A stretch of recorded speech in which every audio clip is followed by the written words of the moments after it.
Welcome, I'm Rose Martin, and we're right around the corner with one of Roanoke's own New York Times best-selling author of Factory Man. I'm sure you've heard of this book, you've probably done it with your book clubs, but it's a story about furniture, family, and globalization. This riveting story tells how John Bassett III, battling offshoring, kept manufacturing local and helped save an American town. But not only that book, today we also have True Vine. And that's the story of George and Willie Muse, two African-American brothers, 6 and 9 years old, who were kidnapped by a bounty hunter and sold to the circus and forced to be sideshow exhibits for 28 years. But that's not the heart of the story, because their strong mother, Harriet, and she's one of the heroes, bravely fought to get them back and to get justice for her family. If you haven't read these books with your book club, I know you're going to want to.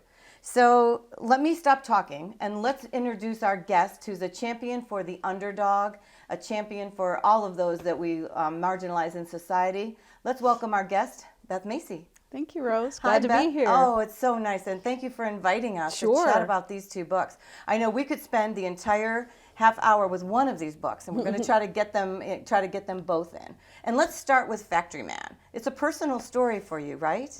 Sure. I was a longtime newspaper reporter here in Roanoke, 25 years at the Roanoke Times, and I would set out to tell the story of what happened after all the factories closed in Martinsville and Henry County. And it resonated with me because I grew up in a factory town, not unlike Martinsville, a little town in Ohio called Urbana. And we were pretty poor. I was the first person in my family to go to college, and my mom worked in one of the factories. And when she would get laid off, she would pick up under-the-table jobs like babysitting or waitress work, much like the people that I set out to interview in Bassett and Martinsville. And so that when they would do things like give me their mother's cell phone number because their own was about to get cut off, I knew what that felt like. And that was really the driving question behind the book, like what happens to a community when half of its jobs go away.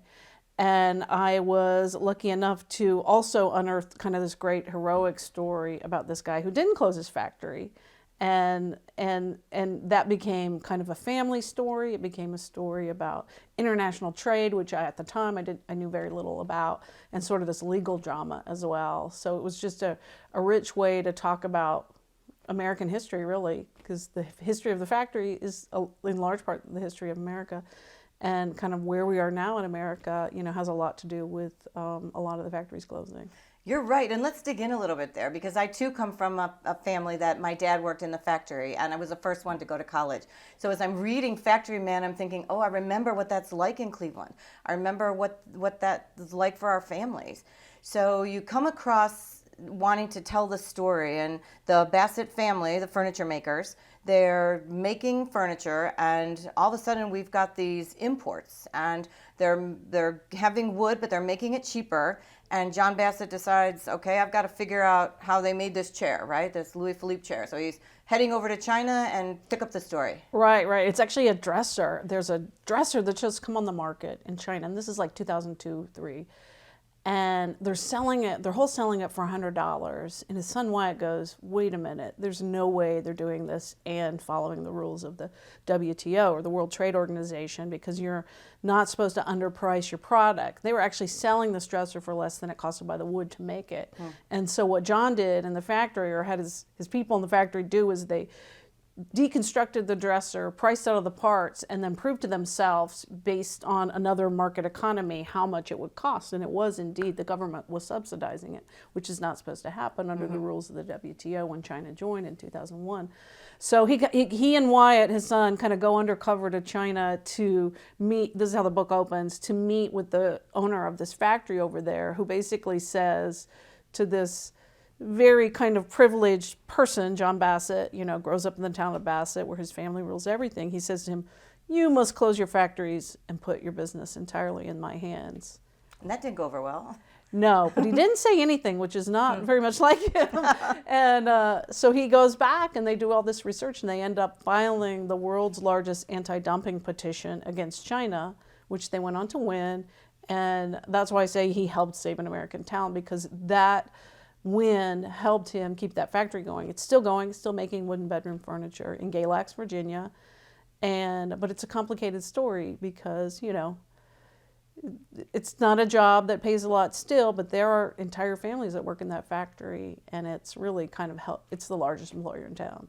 Well, and there's a lot of family intrigue within the Bassett family themselves, which you've woven so beautifully into this story, that you've got this burly character, John Bassett, and all of these other family members that are playing a real integral role into how all of this happened. And I'm wondering, he's bound and determined he's going to keep that one piece open, right? And so talk a little bit about how all those other family dynamics maybe played into his belief that he's going to, by gosh, he's going to keep this open and he's going to make it successful. Yeah, well, that's a great question, because I think that has a lot to do with why he files the largest dumping petition in the world against China from a town better known for bluegrass and barbecue. Right. Like, who does that? Yeah. And I think one of the things he would never, I don't think, put it like this, but I think part of his mission was he wanted to show the folks back in Bassett, where he had grown up and where he had parted ways in 1982, kind of who the real factory man was. Yeah. And so he grew up in this town that his grandfather had basically started. Bassett Furniture became the #1 furniture maker in the world in around the 60s. And in 1982, he got in a big fight with his brother-in-law, who had sort of elbowed his way up to the top, and he couldn't take it anymore. His brother-in-law, Bob Spellman, was the CEO of Bassett at the time. John got mad and left, and he went to run another company called Vaughan Bassett, which was also started by his grandfather in the early 1900s and his wife's grandfather. But it was a separate company. It is a separate country. It's a privately held company. And so he's back at this very small, very struggling factory in the 80s and 90s. And meanwhile, everybody starts closing their factories and importing cheaper stuff from China and Vietnam instead. And he says, what about all these families, these generations of these families who all over the South and in North Carolina and Virginia made our families wealthy with their work? What about them? We're just going to turn our backs on them. And that's when he figures out that the Chinese are cheating, as he puts it, and he files this dumping petition, which is complicated and complex and maybe not the most interesting part of the book, but I think because it's so important and he's got this fire behind him because of what had happened to him, it becomes really universal. So I had to kind of dig into the details of what happens at the Department of Commerce and the International Trade Commission, why it is all these factories closed and how that was allowed to happen, and what do we do for the people that were left behind? And talking about digging into things, you really do, and I hope that everyone, when they read this book or they do it with their book clubs, they really appreciate all of those little details that you do dig so much to bring to light in here. In fact, you even took a trip to Indonesia as a part of research. That's taking research to a new level. Right. Well, I wanted to see, kind of what it was like. I mean, the big argument for international trade, other than we can all buy cheaper blue jeans and bedroom dressers, is that, we're elevating society in these rural, impoverished countries. And so when we went to Indonesia, it was true. I was interviewing people who had just been working in rice paddies and fields just a few years earlier. And for the first time, they were joining the cash economy. It was a lot parallel to what it had been like in Bassett, Virginia in the early 1900s, when John's grandfather started Bassett Furniture Industries, employing former slaves, former sharecroppers, and people from the hillsides who would walk miles into the factory by lantern light in the morning. I mean, so race relations kind of weaves its way into this story in a really important way also. Absolutely. So at the time, furniture making was already pretty strong in North Carolina, and J.D. Bassett, a wily sawmiller, John's grandfather, said, what, if we hire the African Americans here, we can pay them half. So it was just progressive, right? Because he's going to hire him, whereas his competition isn't going to hire him at all. They're going to relegate him to sawmilling and sharecropping. But if we hire him, we can get that great labor and we can pay them half of what we're paying the white people. So from the very beginning, they've got their competitive edge because they're making those hiring practices. So it's just a complex story. It really is, and one that deserves the time to really dig into and tell so beautifully. But the story's not ending with just this book, is it? there's things that are coming up soon that people might be getting excited about. Oh, sure, yeah. So it's been optioned by the actor Tom Hanks. It's going to be a film. It's, they've hired a screenwriter, and Tom Hanks wants to play John Bassett. And so hilarious when I called John Bassett up on the phone to tell him that Factory Man's been optioned, and Tom Hanks wants to play you. He's excited, but he goes, just remember, the higher the monkey climbs up the tree, the more it shows its ass. So don't go thinking you're all that, Missy. Right, yeah. He's constantly putting me in my place. But no, I think he's thrilled. And as the consummate businessman that he is, I'm sure he's thinking, I'm going to sell a lot of furniture. Everybody's going to want dressers. Right. Oh, that's exciting. It is exciting. That is really wonderful. When your book goes across the country, do you get calls from people about participating in book club questions? I know you have a Facebook page that people can... have an author page. And an author page. Now, is that you? They're contacting you and you're trying to keep up with the people and being a part of the book clubs across the country? Yeah. Yes, that's great. Well, and I think that's important for people to know that, Sure. as we're watching this show, and no matter where it goes, that people will say, gosh, if I click on Beth Macy's author page, or I click on Factory Man page, and we have a discussion through our book club, we can actually contact you. We can actually talk to you. Exactly. And both of the paperbacks have interviews in the back, like a Q&A with me, which has just some additional information and a lot about the reaction of both of the books. And my website, which is authorbethmacy.com, also has the list of speaking engagements that I have coming up, which I haven't updated, but I will. I have a new book coming out in August, and I'll be kind of back on tour late summer and early fall for that. So hopefully coming to a city near you to talk about the new book. And which is exciting, and we'll get into it. And I want you to promise to come back when the Sure. new book launches. Yeah. Perfect. So you moved from reporter at the Roanoke Times into novelist. How has that changed your writing or changed your approach to telling a story?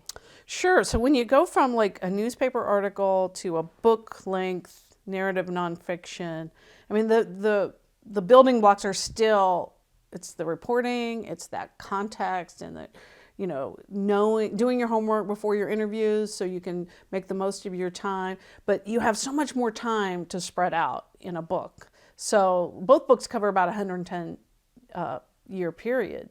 And so I had a lot of time to develop, the family stories, kind of what's going on with race issues in Truvine, what's going on with the circus issues there, the same with the globalization. You see the emergence of the factories, how they took manufacturing from the Northeast and brought it south in chasing cheaper labor, and how then the same thing happens to them 100 years later when the stuff moves over to China and Asia.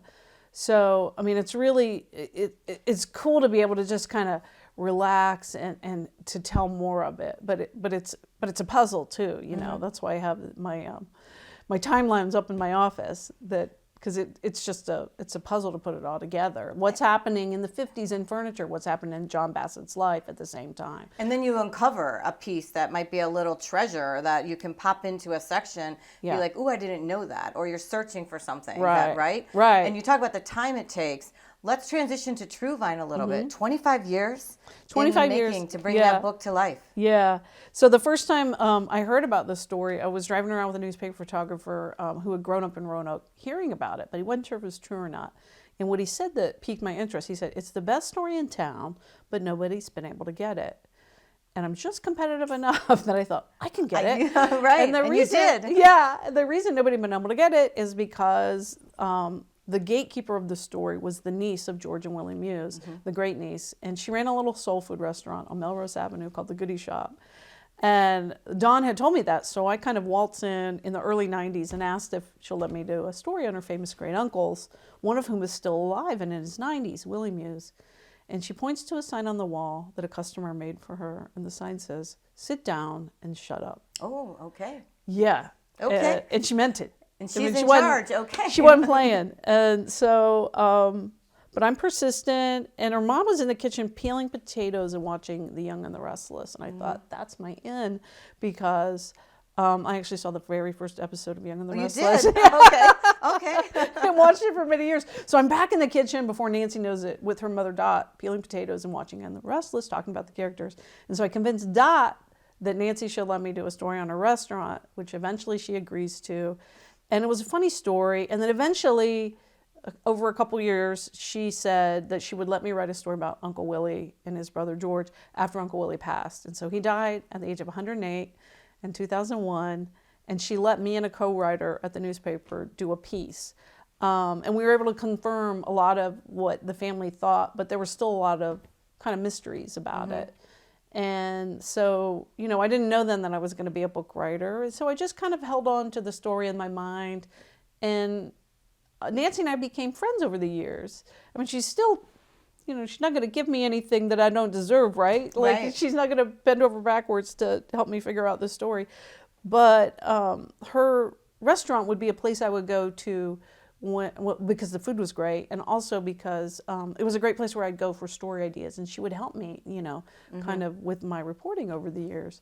So that when I asked her if I could turn the story into a book, right before Factory Man came out, she made me wait a while because she had to check with the other relatives in the family, and then she called me 6 weeks later on Christmas morning and said she would give it to me as a gift. Oh. And that she'd let me do the story. So, but there was a lot that I was able to dig into and uncover that was uncomfortable, and she knew I would find out sad things. And so she said, just remember that in the end they came out on top.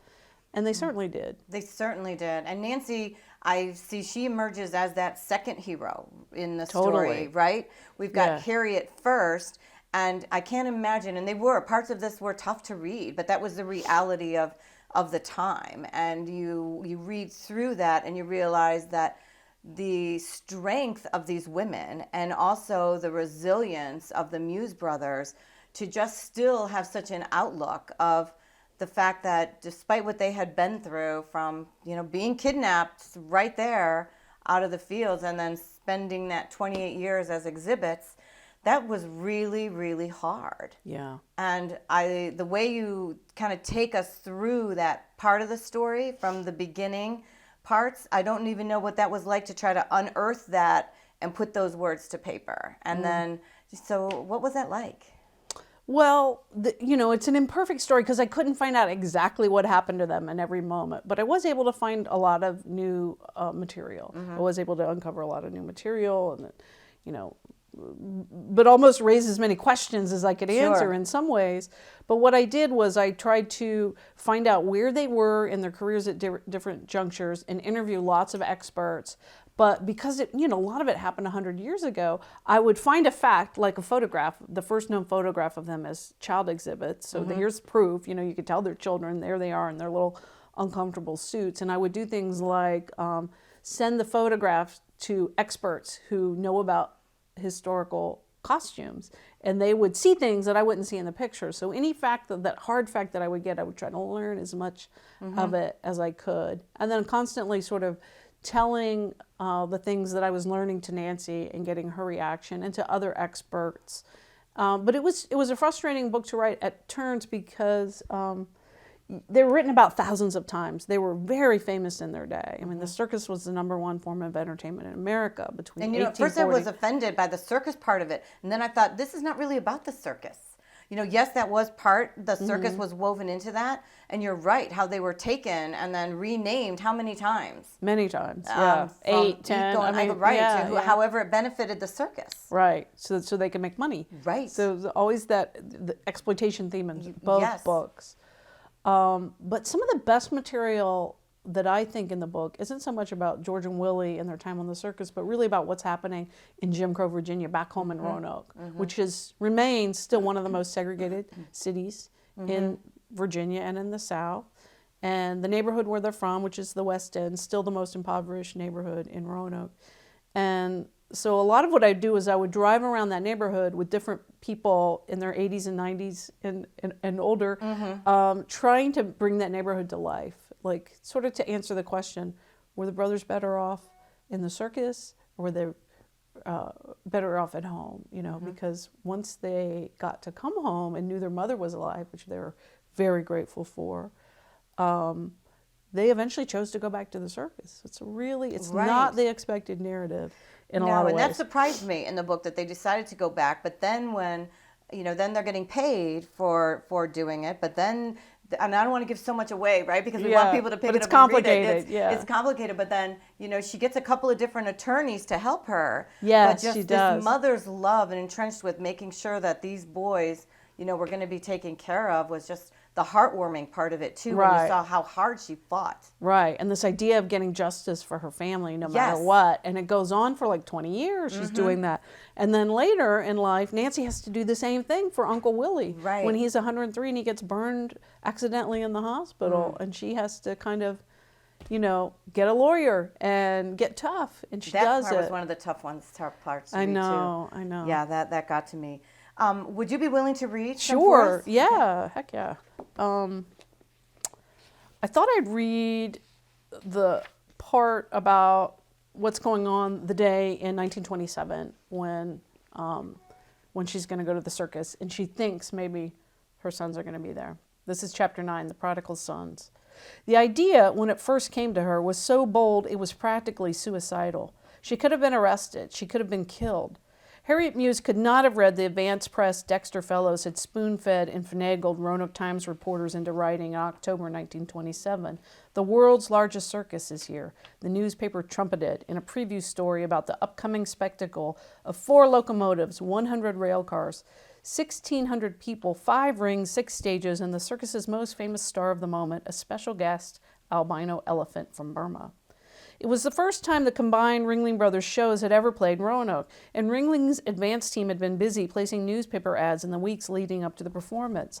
The billing crew plastered handbills for the 2 shows all over the city ahead of time, and the adjusters secured the usual permits. The big one, as the circus was called, had just recently grown from a 4-ring to a 5-ring affair. At the Roanoke Fairgrounds, there was no whites-only sign posted, but this was the same venue where the KKK rallied, and blacks across the South already knew they could not just wander the showgrounds at will. In Louisiana, for instance, officials had gone to the trouble of mandating racially separate ticket booths and entrances and exits, down to the declaration that black and white accommodations had to be 25 feet apart.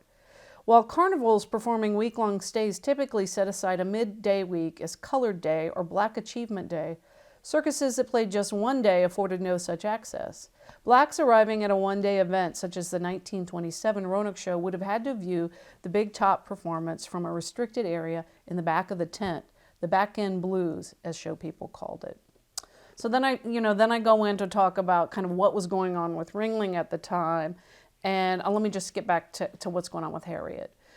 Indeed, the biggest threat of danger on this day was not to any circus employee, and it had nothing to do with the usual unpredictability of Circus Day, that rare moment when country and city life converged, when preachers got to see the wonders of God's animal creations, but also rubbed elbows with some of the drunkest, meanest people in town, when middle-class farmers and townsfolk were put within eyeshot of educational but naughty hoochie-coochie strip shows. No, the greatest danger that day was to Harriet Muse, who'd made her way from her clapboard shack on 10.5 Street through the downtown and to the fairgrounds in suburban South Roanoke late that afternoon, probably by streetcar. For decades, Roanokers would speculate about how she learned her long-lost sons were playing that day in the circus. Maybe a neighbor had seen them performing earlier in the day and sent word. Maybe one of the families Harriet did laundry work for casually mentioned noticing one of the posters plastered all over town. Maybe one of her other children, now grown, heard of it through the Jordan's Alley grapevine. Her granddaughter, Dorothy, Nancy's mother Dot, had just been born to Annie Bell and Herbert Sanders on October 4th, just 10 days earlier. That little girl would grow up hearing a lot about Harriet's brave actions that day. Discussed at every family reunion and every Sunday potluck, the story would become the Muse's single most vivid piece of lore, passed down like tales of a grandfather's war heroics. After all those years of searching and worrying, Harriet woke up the morning of October 4th with an absolute certainty of where she should go. Her husband would be of no help to her. That was nothing new. The last thing he thought they needed now was more mouths to feed. Harriet was entirely alone, but she was convinced, and she was unflinching. It came to her as she was sleeping, Dot told me in a 2001 interview. She saw it all in a dream. Go to the circus. Oh, let's not tell anymore. We want people to know what happened when she showed up at the circus that day. I am so sorry that we are out of time, and I am so intrigued by your ability to kind of get under the skin of the surface of these American stories and these really important stories about everyday people, our neighbors, who are living and working right where we are. You know, we've still got so much to learn, and reading the book, learning about Willie being an elder and how prolific he was and how strong Nancy was too, right? I think to myself, not only do we have a lot to learn, not only do we still have a lot to be grateful for, but it struck me how Willie, despite everything that he went through in his life, would constantly say, God is good to me. Yeah, never God bitter. is good to me. Mm-hmm. And you've been so good to us to be here with us. So special thanks to you, Beth, for sharing your books with us, both of them, Factory Man and True Vine. It's been a fascinating show, and if you have not read these books with your book club, you need to absolutely do it. And I'll be around next time, and I want to see you right around the corner.